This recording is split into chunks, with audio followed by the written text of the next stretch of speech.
Hello friends, how are you? कैसे हैं आप सब? स्वागत है आपका अपने ही चैनल मीडू स्टडी में। मैं हूं आपका फ्रेंड आशुतोष, आया इंदौर से। एंड फ्रेंड्स, जैसा कि आप सब जानते ही हैं, मीडू स्टडी है आपका अपना चैनल जिसमें हम समझते हैं अलग अलग मैनेजमेंट सब्जेक्ट्स को बड़े ही सिंपल वे में। फ्रेंड्स, हमारे चैनल में अलग अलग सब्जेक्ट्स पे मॉड्यूल्स हैं: marketing, operations, strategy, OB and HRM. आज की हमारी video my friends strategic management की 11th वीडियो है, जिसमें हम जानेंगे value chain analysis and organisation structures के बारे में। तो ये हमारा 4th यूनिट की 2nd वीडियो है। आप जिन्होंने हमारी पिछली वीडियो ना देखी हो, प्लीज़ वीडियो नंबर 10 को देख लीजिएगा, जिसमें हमने चैप्टर 4 को स्टार्ट किया था, organisation, competitive analysis and competitive advantage को। एंड आज हम उसी में फर्दर टॉपिक को पढ़ेंगे, जो कि है value chain analysis and organisation structures. चलिए फ्रेंड्स, शुरू करते हैं। सबसे पहले जानते हैं वैल्यू चेन एनालिसिस क्या होता है। तो दोस्तों, सबसे पहले वैल्यू चेन क्या है, मतलब किस वैल्यू की बात कर रहे हैं और क्या चेन है। Linked set of value creating activities जो वैल्यू क्रिएट करती हैं, that begin with basic raw material coming from suppliers. मतलब देखिए, कोई आप कंपनी के बारे में सोचिए, कोई कंपनी जो है वो कैसे वैल्यू क्रिएट करेगी। तो स्टार्टिंग में रॉ मटेरियल से शुरू होगा, सप्लायर से रॉ मटेरियल आता है, वैल्यू एडेड एक्टिविटी होती है जिसमें उसमें प्रोडक्शन होता है, मार्केटिंग होती है, और एंड में जाके डिस्ट्रीब्यूटर्स के through final goods ultimate consumers के पास पहुंचते हैं। तो linked set of value creating activities that begin with basic raw material coming from supplier, moving on to series of value added activities involved in producing and marketing a product or service, and ending with distributors getting the final goods into the hands of ultimate consumers। समझिए, मतलब इसका मतलब आपके business के pass through suppliers raw material आए, उस पर आपने वर्किंग की, प्रोडक्शन किया, पैकेजिंग की, सब कुछ किया, उसको एक फाइनल प्रोडक्ट में बनाया, डिस्ट्रीब्यूटर्स को दिया, डिस्ट्रीब्यूटर के बाद कई बार वैल्यू चेन में रिटेलर्स के पास जा सकता है, और लास्ट में आपने कंज्यूमर को पहुंचाया। तो ये जो पूरी चेन है, from getting things from supplier से मिलने से लेके कंज्यूमर तक पहुंचने तक, इसको बोलते हैं वैल्यू चेन। अब एक टिपिकल मैन्युफैक्चर्ड प्रोडक्ट की देखिए वैल्यू चेन को हम इस तरीके से डिनोट कर सकते हैं। सबसे पहले रॉ मटेरियल से शुरू हुई, रॉ मटेरियल्स आपके पास आए, उसके बाद प्राइमरी मैन्युफैक्चरिंग हुई। अब डिपेंडिंग अपॉन इंडस्ट्री, मान लीजिए आप इलेक्ट्रॉनिक्स में है तो जो चिप्स वगैरह से आप प्राइमरी सब कंपोनेंट्स बना रहे हैं। अगर आप रॉ मटेरियल, अगर आप किसी कंस्ट्रक्शन इंडस्ट्री में हैं तो आप मिक्सिंग कर रहे हैं, ग्राइंडिंग कर रहे हैं, वो सारी एक्टिविटीज़। उसके बाद फैब्रिकेट करना, उसे प्रोडक्ट को बनाना, प्रोडक्ट को बना के रेडी करना, और इसका पार्ट होता है इवन उसमें पैकेजिंग करना। उसके बाद इसको पहुंचा देते हैं डिस्ट्रीब्यूटर के पास, और थ्रू डिस्ट्रीब्यूटर ये चला जाता है रिटेलर के पास। और कई बार हो सकता है डिस्ट्रीब्यूटर के थ्रू कंज्यूमर को जाता हो, कई बार रिटेलर के थ्रू जाता हो। तो ये हमारे 5 एलिमेंट्स है: raw material, primary manufacturing, fabrication, distributor and retailer. ये होती है हमारी टिपिकल वैल्यू चेन।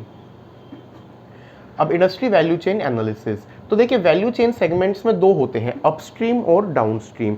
अपस्ट्रीम मतलब जो है, देखिए, आपका अपस्ट्रीम मतलब आप इधर है, जो आपसे आगे की तरफ जा रहा है। डाउनस्ट्रीम मतलब आपसे नीचे की तरफ जा रहा है। तो जैसे फॉर एग्जांपल आपके जो आरएम पीएम देने वाले वेंडर्स हैं, वो आपके अपस्ट्रीम प्रोफाइल में आ जाएंगे, और जो आपके कंज्यूमर्स हैं, रिटेलर्स हैं, वो आपके डाउनस्ट्रीम में आ जाएंगे। इसके बाद एक टॉपिक होता है centre of gravity, part of change that is more important to company and the point where its core competencies lies. तो मतलब कंपनी का वो वाला पार्ट, वो उसको कहेंगे सेंटर ऑफ ग्रेविटी, जो कंपनी के लिए इंपॉर्टेंट है और उसकी कोर कॉम्पिटेंसी जहाँ पर है। अब जैसे इसका एक एग्जांपल ले लेते हैं, मान लीजिए आप एप्पल कंपनी है, तो इनोवेशन आपकी कोर कॉम्पिटेंसी है। अगर आप मैन्युफैक्चरिंग में है, अगर आप मान लीजिए कंस्ट्रक्शन इंडस्ट्री में है, तो वो प्रोडक्ट को बनाना, उसमें अगर आप कुछ अलग से मटेरियल डाल रहे हैं, तो वो आपकी कहीं ना कहीं कोर कॉम्पिटेंसी होगी। एडटेक कंपनीज में जो है एक एजुकेशन सॉल्यूशन प्रोवाइड करना आपकी कोर कॉम्पिटेंसी। तो इस तरीके से जो जहां कोर कॉम्पिटेंसी लाई करती है, उसे बोला जाता है दोस्तों सेंटर ऑफ ग्रेविटी। अब देखिए, एक प्रॉपर वैल्यू चेन को डिनोट करने का तरीका किस तरीके से होता है, और ये जो है सोर्स है, इसको हमने कहाँ से लिया है, उसको डू क्रेडिट्स देते हुए मेंशन किया गया है।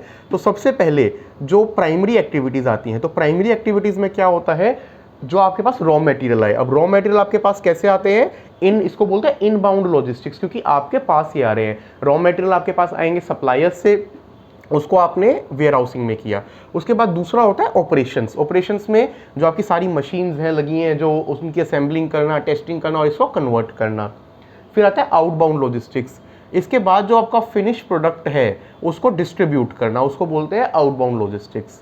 फिर इसकी होती है मार्केटिंग एंड सेल्स मतलब इसकी आप एडवर्टाइजिंग करेंगे, प्रमोशन करेंगे, सब कुछ प्राइसिंग करेंगे।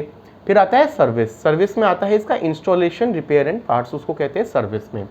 अब प्राइमरी एक्टिविटीज़ के बाद ये दूसरा होता है सपोर्टिंग एक्टिविटीज़, ये वाला जो ब्लॉक है। सपोर्टिंग एक्टिविटीज़ में दोस्तों क्या क्या आता है, सबसे पहले इसमें आता है फर्म का इंफ्रास्ट्रक्चर में क्या क्या इंक्लूड होता है, क्या मैनेजमेंट है, अकाउंटिंग, फाइनेंस, स्ट्रेटेजिक प्लानिंग क्या है, सब कुछ। फिर आता है ह्यूमन रिसोर्स मैनेजमेंट, एचआरएम में रिक्रूटिंग, ट्रेनिंग देना, डेवलपमेंट करना।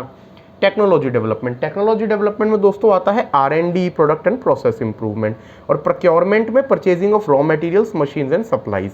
तो ये सारी प्राइमरी एक्टिविटीज़ और ये सारी सपोर्टिंग एक्टिविटीज़, ये मिला के आपका जो है पूरा मॉडल बनाते हैं। और इसमें से जो फिर निकल के आता है वो आता है प्रॉफिट मार्जिन। वो कैसे निकलता है कि आपने क्या कॉस्ट लगाई और आपने क्या रेवेन्यू कमाया, उनका जो डिफरेंस है that is basically profit. Positive है तो you are making profit, negative है तो यू आर इंकरिंग लॉस, तो आप लॉस इंकर कर रहे हैं।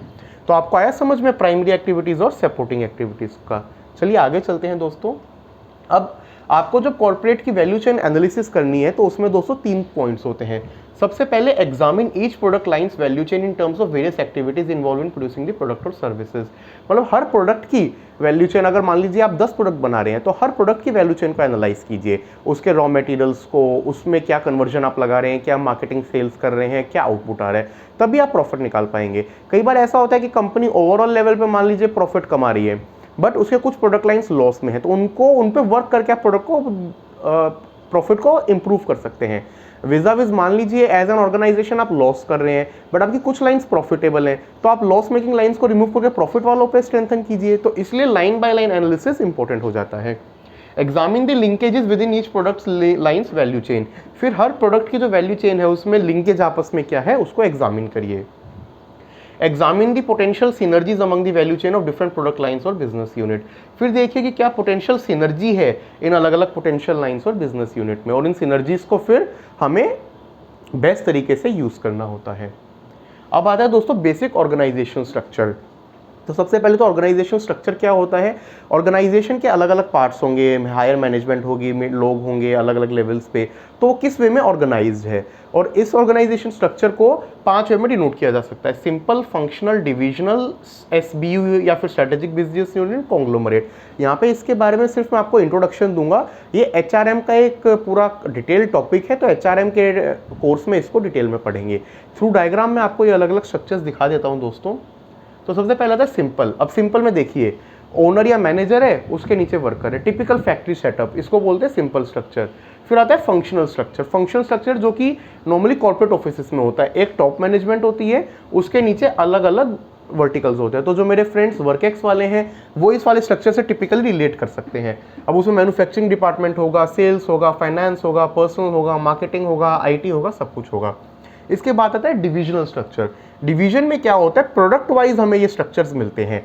तो फॉर एग्जांपल, अब एग्जांपल आप ले लीजिए किसी भी कंपनी का, मान लीजिए पतंजलि का ले लीजिए। अब पतंजलि में अलग अलग वर्टिकल्स हैं, वो क्लोथ्स भी बनाती है, वो ओरल केयर प्रोडक्ट्स भी बनाती है, वो ब्यूटी प्रोडक्ट्स भी बनाती है।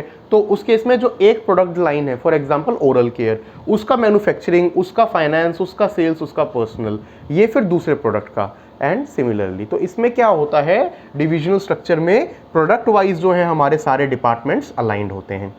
एसबीयूज और कॉन्ग्लोमरेट्स वो इसी का वेरिएंट होते हैं। एचआरएम टॉपिक में हम इसको आपको डिटेल में समझाएंगे। अब बात कर लेते हैं कल्चर की। तो ये हम क्योंकि ऑर्गेनाइजेशन की बात कर रहे हैं, यहाँ पे मैं आपको बस लिमिटेड वे में बता रहा हूँ, बिकॉज ओबी एंड एचआर में के डेप्थ में पढ़ने वाले टॉपिक्स हैं, इनके ऊपर पूरे पूरे चैप्टर्स हैं। तो सबसे पहले कॉर्पोरेट कल्चर क्या होता है, collection of beliefs, expectations and values learned and shared by corporation members and transmitted from one generation of employees to other. मतलब बिलीफ, एक्सपेक्टेशन एंड वैल्यू जो ऑर्गेनाइजेशन के, कॉर्पोरेशन के मेंबर्स लर्न करते हैं और उसके बाद एक जनरेशन से दूसरे जनरेशन में ट्रांसमिट होती हैं। जैसे कहते हैं ना कि इस कंपनी का कल्चर बड़ा अच्छा है, यहाँ पे ना एम्प्लॉय का ध्यान रखा जाता है, यहाँ की पॉलिसीज इस तरीके की हैं। तो वो कल्चर जो है वो कभी एक दिन में डेवलप नहीं होता, वो ओवर द टाइम डेवलप होता है, फिर पास ऑन होता है। अब कुछ जैसे फॉर एग्जांपल आजकल स्टार्टअप्स चले, तो स्टार्टअप का एक बड़ा ही पेस वाला कल्चर होता है। वहाँ पे मॉर्निंग वाली चीज़ को आपने शाम तक क्लोज नहीं किया है, 24 आवर की डेडलाइन है तो डेडलाइन है, आपको उसी पेस में काम करने की आदत पड़ जाती है। और ये फिर one generation of employees to another generation of employees transmit होता है और उसी तरीके से कल्चर थ्राइव करता है। अब कल्चर में दो चीज़ें होती है दोस्तों, cultural intensity and cultural integration. तो इंटेंसिटी क्या होती है? Degree to which members of a unit accept the norms, values and other cultural content associated with the unit. मतलब किस लेवल तक लोग उसको एक्सेप्ट कर पा रहे हैं, ये कल्चर की डेप्थ दिखाता है। अब कई बार ये होता है कि ये पॉलिसीज क्योंकि हैं इसलिए एम्प्लॉय फॉलो करें बट उसमें बिलीव नहीं करते हैं, तो कल्चर फिर कुछ टाइम बाद जाके फेड होता जाएगा और हो सकता है खत्म भी हो जाए, वो एक प्रॉपर कल्चर नहीं है। तो एक्चुअल कल्चर वही होता है जिसमें डेप्थ हो, डेप्थ होनी बहुत ज़रूरी है, मतलब लोग उसमें इम्बाइब करें, उसको बिलीव करें। अब देखिए ना, जो हमारा घर का कल्चर है वो जब तक जनरेशन टू जनरेशन हम प्रैक्टिस करते रहेंगे और उसको अपना मानेंगे वो फॉलो होगा। अब मान लीजिए हमारी एक आध जनरेशन के बाद उसको बोझ मानते हैं कि यार ये क्या रीति रिवाज है, इनको क्यों फॉलो करना, तो धीरे धीरे डाई आउट हो जाएगा। सेम होता है ऑर्गेनाइजेशन के केस में। फिर होता है दोस्तों cultural integration, extend to which unit throughout the organisation show a common culture. मतलब जो अलग अलग डिपार्टमेंट हैं उनके अक्रॉस क्या ये चीज़ फॉलोड है या नहीं, और ये दिखाता है कल्चर की ब्रेड्थ। तो दोस्तों इंटेंसिटी दिखाता है कल्चर की डेप्थ, गहराई, और ये दिखाता है कल्चर की ब्रेड्थ, चौड़ाई, जिसको देखिए ब्रेड्थ चौड़ाई मतलब अक्रॉस डिपार्टमेंट्स कितना होता है। अब बात करते हैं फंक्शंस ऑफ कॉर्पोरेट कल्चर की।